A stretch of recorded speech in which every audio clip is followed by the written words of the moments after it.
अवंतीपुर का महल स्वर्णिम आभा में नहाया हुआ था, जहां राजा और रानी का प्रेम पूरे राज्य में आदर्श माना जाता था। रानी मृणालिनी महल की ऊंचाई से राज्य को देख रही थी, जहां हर ओर शांति और समृद्धि उसके प्रेमपूर्ण शासन का प्रतीक थी। यह राज्य केवल सत्ता से नहीं चलता, बल्कि प्रेम और विश्वास से चलता है, और यही मेरी सबसे बड़ी शक्ति और पहचान है। राजा वीरेंद्र सिंह सिंहासन पर बैठे थे, जहां उनकी शक्ति और प्रभाव स्पष्ट था, परंतु उनके भीतर एक अदृश्य अस्थिरता जन्म ले रही थी। राजा वीरेंद्र अकेले अपने कक्ष में बैठे थे, जहां उनके मन में उठते विचार उन्हें भीतर से अस्थिर और संदेह से भरा बना रहे थे।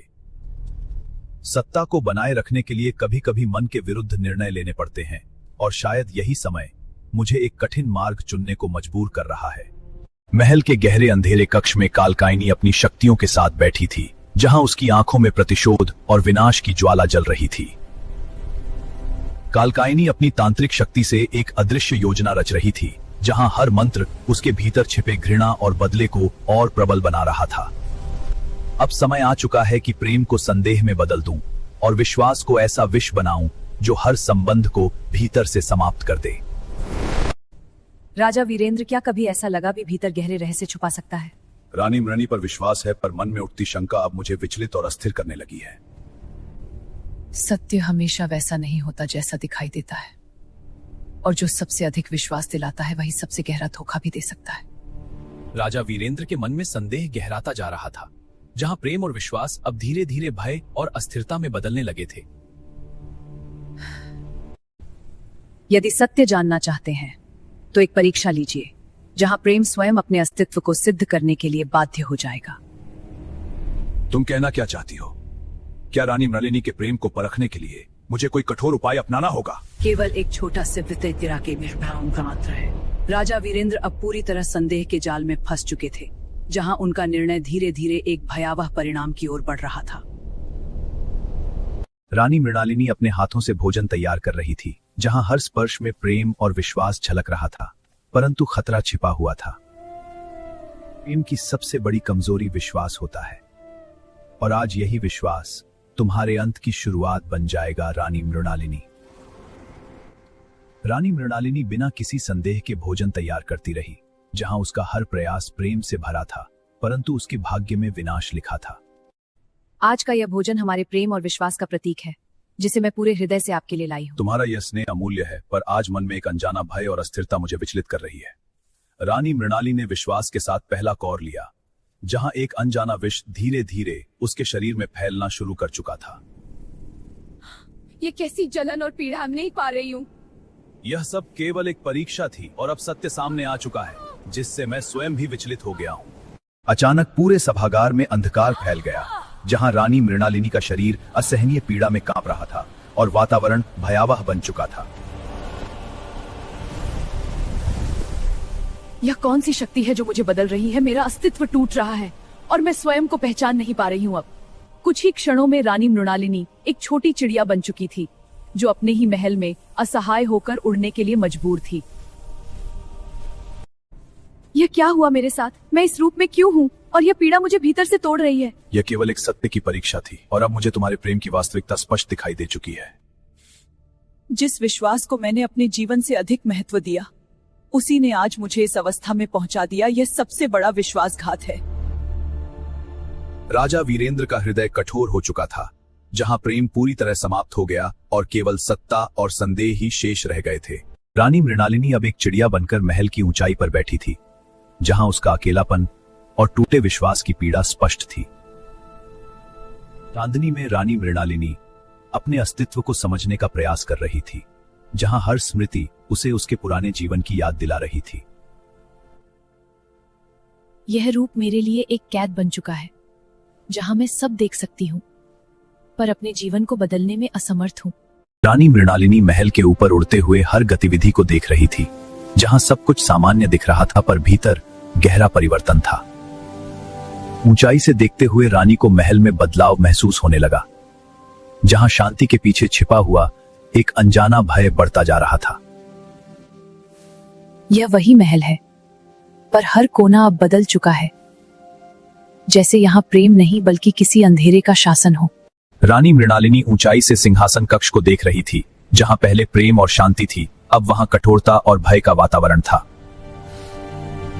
महल के गलियारों में चलते हुए परिवर्तनों को देखते हुए रानी को हर कोने में भय और अस्थिरता की उपस्थिति महसूस होने लगी थी। यह वही स्थान है, पर हर चेहरा अब भय से भरा है, जैसे किसी अदृश्य शक्ति ने सबको अपने नियंत्रण में ले लिया हो। रानी मृणालिनी महल से दूर गांव की ओर उड़ते हुए विनाश की शुरुआत देख रही थी, जहां आग धीरे धीरे फैलकर भय उत्पन्न कर रही थी। आग तेजी से फैल रही थी और लोग इधर उधर भाग रहे थे, जहां हर दिशा में भय और चीखों की गूंज वातावरण को हिला रही थी। यह विनाश केवल आग नहीं है, यह निर्दयता का परिणाम है, जहां निर्दोष जीवन बिना किसी कारण समाप्त किए जा रहे हैं। आग अब पूरे गांव को अपनी चपेट में ले चुकी थी, जहां हर ओर विनाश फैल चुका था और जीवन के बचने की कोई संभावना नहीं रही। जलते हुए घर एक एक कर गिर रहे थे, जहां हर गिरावट के साथ चीखों की गूंज और भय का स्तर और अधिक बढ़ता जा रहा था।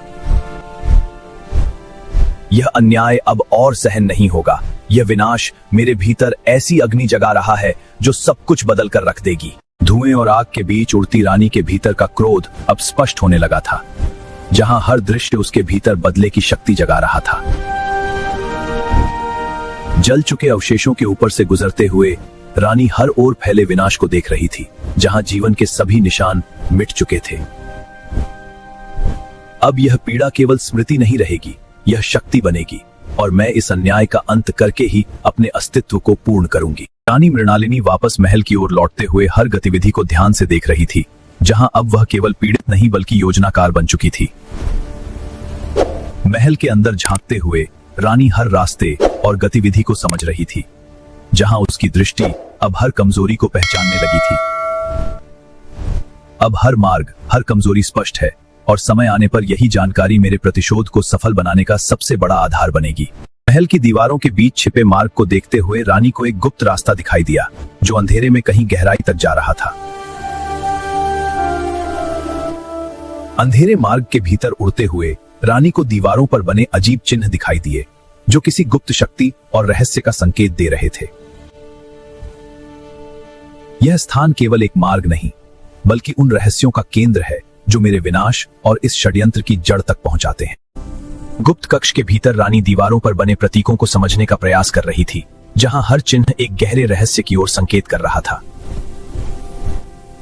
कक्ष के मध्य बने एक चक्र में हल्की ऊर्जा उठ रही थी, जिसे देखकर रानी को अपने परिवर्तन के पीछे छिपे रहस्य का आभास हुआ।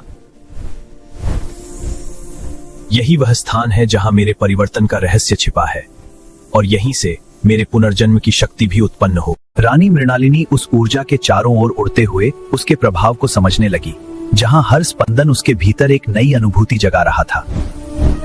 जैसे ही रानी उस ऊर्जा के करीब पहुंची, दीवारों के चिन्ह चमकने लगे और उसे अपने परिवर्तन को उलटने का संकेत मिलने लगा।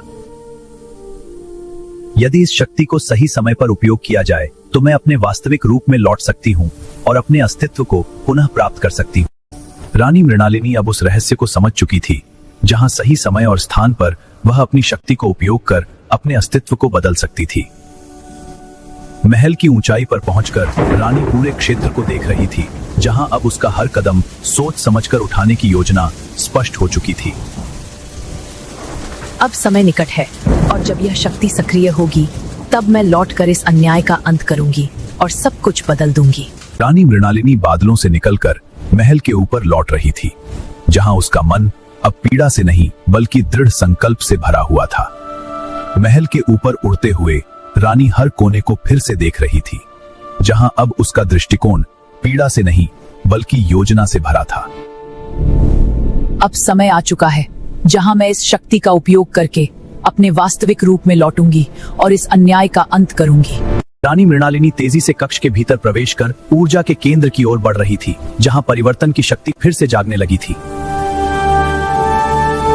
ऊर्जा के प्रभाव से पूरा कक्ष कांपने लगा, जहां रानी उसके चारों ओर उड़ते हुए सही क्षण का इंतजार कर रही थी। अब यही वह क्षण है जहां मैं इस शक्ति को स्वीकार कर अपने वास्तविक रूप में लौटूंगी और अपने अस्तित्व को पुनः स्थापित करूंगी। ऊर्जा के विस्फोट के बीच रानी का अस्तित्व बदलने लगा, जहां उसका शरीर प्रकाश और पीड़ा के बीच टूटता और बनता दिखाई दे रहा था। रानी का रूप बार बार बदलने लगा, जहां कभी चिड़िया और कभी मानव रूप झलकता, परंतु स्थिरता किसी भी रूप में नहीं आ पा रही थी। मैं इस शक्ति को नियंत्रित करूंगी, चाहे मेरा अस्तित्व टूट जाए, पर मैं इस रूप में स्थिर होकर अपने लक्ष्य तक पहुंचूंगी। ऊर्जा अब एक बिंदु में सिमटने लगी थी, जहां रानी का अस्तित्व अंतिम संघर्ष में स्थिर होने की कोशिश कर रहा था और परिणाम निकट था। अचानक एक तेज प्रकाश विस्फोट हुआ, जिसने पूरे कक्ष को ढक लिया और उसी क्षण रानी का रूप स्थिर होने लगा। मैं लौट आई हूं, अब यह पीड़ा शक्ति बनेगी और मैं हर अन्याय का अंत करके अपने अस्तित्व को पूर्ण करूंगी। रानी मृणालिनी उसी कक्ष में पहुंच चुकी थी जहां कालकायनी अपनी शक्तियों के साथ थी और अब बदले का पहला क्षण सामने था। तुम वापस कैसा आ गई, मेरी शक्ति बन गया, और अब यही शक्ति तुम्हारे अंत का कारण बनेगी। आज यही क्षण भर में कक्ष में भयंकर ऊर्जा टकराव हुआ, जहां रानी ने कालकायनी की शक्ति को उसी पर पलटकर उसके अंत की शुरुआत कर दी। कालकायनी अब अपनी शक्ति खोने लगी थी, जहां रानी के प्रहार से उसका नियंत्रण टूट चुका था और भय उसके चेहरे पर स्पष्ट था। यह संभव नहीं है, मेरी शक्ति अटूट थी, तुमने इसे कैसे तोड़ दिया? यह मेरे अस्तित्व के विरुद्ध है। तुम्हारा अंत उसी अंधकार में होगा जिसे तुमने मेरे जीवन में फैलाया था, और आज न्याय पूर्ण होकर रहेगा। रानी मृणालिनी अब लावण्या के कक्ष में प्रवेश कर चुकी थी, जहां एक नए भय ने जन्म लिया और वातावरण अचानक भारी हो गया। तुम जीवित, तुम कैसे हो? यह संभव है? और अब तुम्हारा अंत निश्चित है, आज यही। भय से घिरी लावण्या अब भागने लगी, जहां रानी उसके पीछे बढ़ रही थी और हर कदम के साथ अंत और निकट आता जा रहा था। भागती हुई लावण्या अब महल की ऊंचाई तक पहुंच चुकी थी, जहां उसके सामने केवल एक रास्ता बचा था और पीछे मृत्यु खड़ी थी। तुम जीवित कैसे हो? यह असंभव है। मैंने सोचा था कि तुम्हारा अस्तित्व सदा के लिए समाप्त हो चुका है, और अब तुम्हारा अंत निश्चित है, आज यही। क्षण भर में संतुलन टूट गया और लावण्या नीचे गिरने लगी, जहां उसका अंत उसी भय में हुआ जिसे उसने दूसरों पर थोप रखा था। रानी मृणालिनी अब सिंहासन कक्ष में प्रवेश कर चुकी थी, जहां उसका सामना उस व्यक्ति से होना था जिसने उसके विश्वास को तोड़ा था। मैंने जो किया वह सत्ता के लिए था, पर अब मुझे अपने निर्णय की पीड़ा समझ में आ रही है। क्षण आ चुका था जहां प्रेम और विश्वासघात के बीच अंतिम निर्णय होना था, और अब परिणाम केवल एक दिशा में जाने वाला था। यदि यह मेरा अंत है तो मैं इसे स्वीकार करता हूं, क्योंकि मैंने अपने ही हाथों से अपने जीवन और प्रेम को नष्ट किया। यह अंत केवल तुम्हारा नहीं है, यह उस विश्वास का अंत है जिसे तुमने स्वयं अपने हाथों से तोड़ दिया था। एक ही क्षण में सब समाप्त हो गया, जहां राजा वीरेंद्र का अंत हुआ और रानी का बदला पूर्ण हो चुका था। सिंहासन कक्ष अब शांत था, जहां बदले के बाद केवल सन्नाटा और एक अजीब खालीपन रानी के भीतर और बाहर फैल चुका था।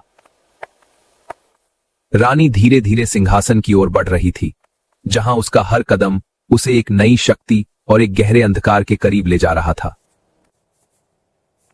मैंने अपना बदला पूरा कर लिया, पर यह शक्ति अब मेरे भीतर कुछ और ही रूप ले रही है जिसे मैं समझ नहीं पा रही। जैसे ही रानी सिंहासन पर बैठी, उसके भीतर का अंधकार धीरे धीरे बढ़ने लगा और उसकी आंखों में एक नई कठोरता दिखाई देने लगी। अचानक एक छोटी चिड़िया उसके कंधे पर आकर बैठी, जैसे कहानी फिर से शुरू होने वाली हो और अंधकार का चक्र कभी समाप्त नहीं होगा।